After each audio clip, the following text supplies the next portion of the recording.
ça surprend personne en fait. Ça ne le surprend pas lui-même, Maître Ngagne Demba Touré, qui est quand même un greffier. Il sait ce que nous dit la loi concernant un mandat d'arrêt. Malgré le fait qu'il y ait ce vent de crispation, des gens qui sortent de prison, mais un mandat d'arrêt, sauf si le juge d'instruction disons, retourne sa veste pour dire que j'avais émis un mandat d'arrêt, mais ce mandat n'a plus cours. Mais quand on émet un mandat d'arrêt jusqu'à preuve du contraire, la personne qui est recherchée, elle est arrêtée, même si c'est pour 24 heures.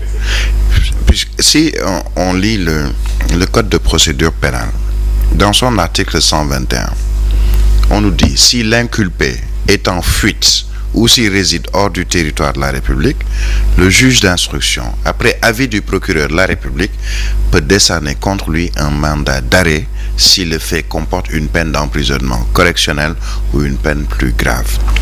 Le président du tribunal départemental investi des pouvoirs du procureur de la République, ne résidant pas au siège d'un tribunal régional, n'est pas tenu de solliciter l'avis du procureur de la République pour décerner ce mandat. Et qu'est-ce qui va se passer? C'est que il est au courant, ses avocats sont au courant, il faut qu'il soit arrêté. Il va se présenter. Et il va même être envoyé dans un lieu de détention, pas dans un commissariat ou une brigade de gendarmerie, mais dans un lieu de détention. Et après être présenté à nouveau au juge qui avait décerné le mandat d'arrêt international. C'est pas le procureur qui l'a décerné, c'est un juge d'instruction. Et à partir de ce moment, le juge peut dire, mais avec ses avocats, ben écoutez, d'accord, c'est bien, on vous a arrêté pour tel et tel et tel fait, maintenant on peut vous accorder une liberté provisoire, mais l'essentiel que vous êtes arrêté. Maître Ngagne Demba le sait, l'administration, plutôt ses avocats le savent. Maintenant, ils vont tout faire pour essayer de le sortir de cette mauvaise passe. Mais il y a quelqu'un avec qui je discutais hier et qui est membre du parti dissous PASTEF qui m'a dit il a trop vite fait de revenir, il aurait dû attendre un peu, etc. Donc chacun a ses convictions par rapport à ce fait. Mais quand on a un mandat d'arrêt international comme épée de Damoclès sur sa tête, mais d'accord, on peut revenir parce qu'on sent qu'on est en train de libérer des gens.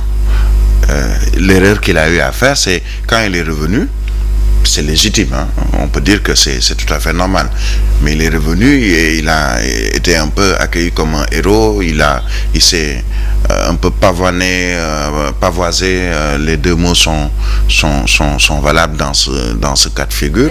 C'est pas parce que le président Macky Sall avait annoncé la réconciliation, la paix sociale pour une élection inclusive. Le président de la République, attention, le président de la République, c'est l'exécutif.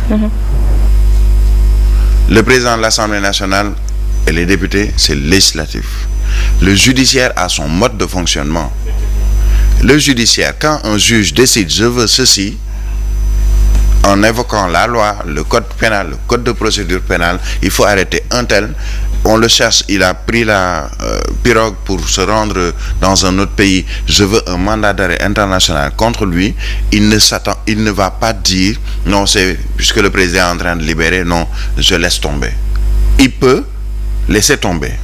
Il peut, après l'avoir emprisonné, l'avoir convoqué devant lui, mais lui dire, écoutez, vous avez fait une erreur, il ne fallait pas. Peut-être même le sermonner. Et avec ses avocats, lui dire, écoutez, d'accord, comme vous êtes là, on sait que vous êtes là, on va vous reconvoquer peut-être un autre jour, je vous accorde une liberté provisoire, si le procureur n'y voit aucun inconvénient, entre autres, etc. Mais Ngagne Demba Touré, attention, il ne faut pas qu'on politise tout dans ce pays. Il sait pertinemment, parce qu'il est juriste, il connaît la loi, il sait pertinemment il le savait, mais attention, pourquoi ça surprend? Le ministre de la Justice l'a annoncé il y a quelques jours. Et même le ministre de la Justice ne peut pas dire au juge, écoutez, non, il faut le libérer. Non, puisqu'il y a une séparation des pouvoirs. Et il y a l'indépendance de la justice. Je pense qu'aujourd'hui, tout le monde est d'accord qu'il y a une indépendance de la justice. Il y a peut-être 2 ou 3 magistrats ou autres qui peut-être ne sont pas indépendants ou qui ne se sentent pas indépendants. Mais l'indépendance de la justice, avec ce qui s'est passé avec le Conseil constitutionnel, tout le monde a applaudi. Donc il y a une indépendance de la justice. Le juge d'instruction peut dire, écoutez, vous avez fait, puisque on le poursuit quand même pour de gros délits, comme on dit. Bon, moi je suis pas convaincu. C'est mon droit de ne pas être convaincu sur ce qu'on lui reproche plutôt, puisqu'on a reproché à d'autres d'être dans des entreprises terroristes, etc., et qui ont été relâchés. Donc, il peut être relâché très rapidement. C'est à ses avocats de jouer leur rôle. Ce sont des avocats. Lui-même, il est juriste. Il est quand même greffier. J'ai vu qu'il y a l'association où le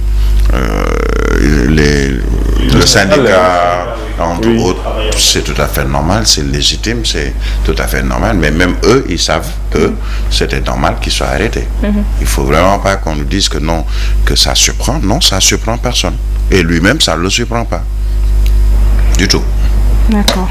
Alors, sur l'arrestation de Ngagne Demba Touré, quand on revient sur sur l'adresse, le message qu'il avait écrit quand il a quitté le Sénégal à travers ce pirogue, aller vers le Mali, pardon, qu'est-ce qu'il avait écrit? Il avait dit: j'ai décidé de quitter le Sénégal devant l'immensité des responsabilités qui m'engagent et qui m'attendent justement donc dans cette lutte lointaine et qui sera longue. Alors aujourd'hui, il a préféré quitter le Sénégal parce que tout simplement, selon lui, il a été, en tout cas, il n'a pas été en sécurité, vu justement la situation qui se passait au Sénégal. Alors, moi, la chose que je condamnerais sur justement cette arrestation, ou bien sur Maître Ngagne Demba Touré, bien entendu, Birahim l'a dit, il est homme de loi, il connaît la justice. Alors, si aujourd'hui, ils veulent être le successeur du président Macky Sall, c'est-à-dire, je veux dire, de Pastef en tant que tel, ou bien de l'ex-Pastef, c'est son nom.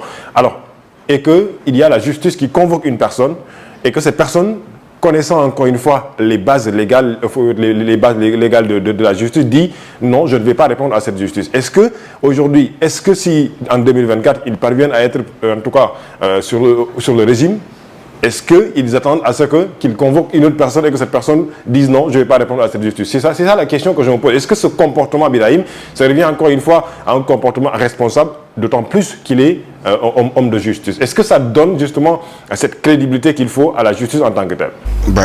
Écoutez, je ne vais pas m'ériger en donneur de leçons. Je pense que ce sont des personnes responsables. Ngagne Demba Touré est très responsable. Je pense qu'on s'est parlé 2 ou 3 fois au téléphone il y a assez longtemps avant ces différents épisodes. Je le chambrais même en disant que Dom Baye, parce que il est Touré comme moi.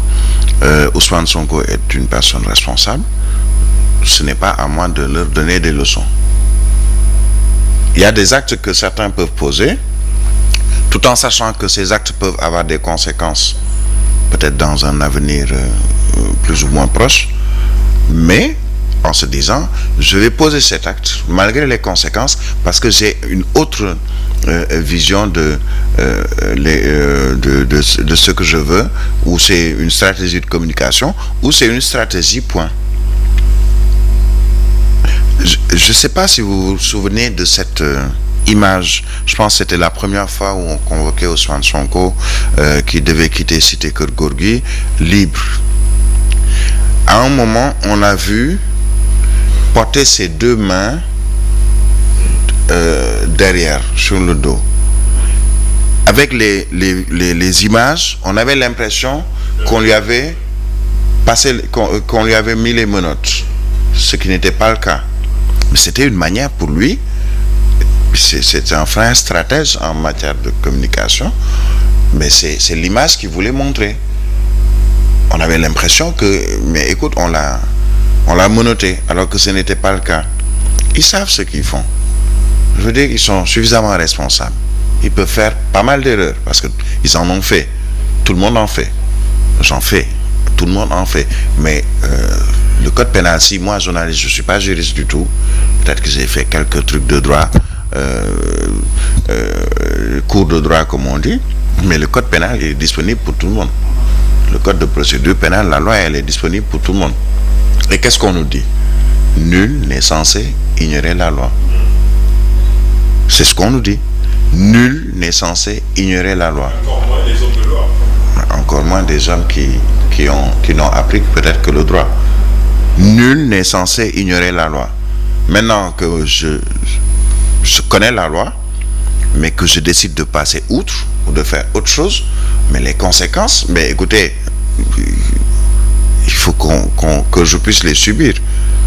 Maintenant, on sait que il est arrêté parce qu'il y a eu un mandat d'arrêt international, mais il n'est pas encore sous mandat de dépôt. Parce que si, peut-être très rapidement, je reviens sur le code pénal dans son article 125, on nous dit le juge d'instruction ne peut délivrer un mandat de dépôt qu'après interrogatoire et si l'infraction comporte une peine d'emprisonnement correctionnel ou une autre peine plus grave. L'agent chargé de l'exécution du mandat de dépôt remet l'inculpé à ce moment au directeur de l'établissement pénitentiaire, lequel lui délivre une reconnaissance de la remise de l'inculpé. Il y a eu un mandat d'arrêt international, il y a eu quelqu'un qu'on est en train de chercher. Ce quelqu'un est revenu, mais n'est pas allé se présenter devant la juridiction qui avait décerné un mandat d'arrêt international. Mais c'est, selon l'avocat, le communiqué que j'ai vu de son avocat, c'est sur le pied, au sortir du lit, qu'il a été cueilli. Parce qu'on savait qu'il était là. Mais il était en exil. Les raisons de l'exil, il le sait, peut-être tout le monde le sait. Est-ce qu'on pourrait dire que c'était préparé parce qu'il a été transféré à la prison de Rebeuss juste après son audition? On n'a fait que suivre le code de procédure pénale. Qu'il n'ignore pas, et je le rappelle, c'est valable pour moi, c'est valable pour toi, c'est valable pour tout le monde. Nul n'est censé ignorer la loi. Personne ne doit aller en prison. C'est en tout cas ma conviction. Surtout quelqu'un comme Maître Ngagne Demba Touré, que, à mon sens, qui peut-être n'est pas forcément coupable de tout ce dont on lui reproche. C'est vraiment mon opinion. Puisque bon, quand même, on est dans un genre où le commentaire est libre. C'est mon opinion concernant cette personne. Mais mon opinion n'est pas forcément la réalité, peut-être prouvée ou que nous montrera peut-être le juge d'instruction ou le procureur. Il y a eu un mandat d'arrêt international. Qu'est-ce qui a poussé Ngagne Demba Touré à quitter le Sénégal, à aller en exil? Combien de personnes ont été arrêtées? Peut-être pour les mêmes faits. Et qui ont croupi en prison, qui sont sortis peut-être récemment, qui ont fait 6 mois de prison, ou peut-être un peu plus. Déjà même certains qui ont fait plus, même. Qui ont fait 1 an de prison. Fadilou Keïta qui a... Par exemple. Oui, par exemple. Mais qui ont subi cette peine. Mais attention, peut-être pour le dire en wolof, est-ce que dafa gën ñooñu? Non. Est-ce qu'il est beaucoup plus important que ces gens-là, un Fadilou Keïta qui a été emprisonné? Pas forcément. Il a pris sur lui, c'est son option, c'est son choix. Écoutez, je n'irai pas en prison, je préfère sortir du pays. C'est une option, c'est un choix personnel. C'est pas comme le Karim Wade qu'on a exilé de force, mais c'est son choix. Maintenant, il savait peut-être, il le savait pertinemment, quelles pourraient être les conséquences de ceci. Il ne pouvait pas rester éternellement au Mali ou autre. Et lui-même, je pense, dans un entretien ou quelque part, dit que sa vie même était en danger au Mali. Il a préféré revenir au bercail, dans son pays, le Sénégal. Maintenant, on verra ce que ses avocats feront. En tout cas, on espère que cette histoire va rapidement se tasser et qu'il puisse retrouver sa famille.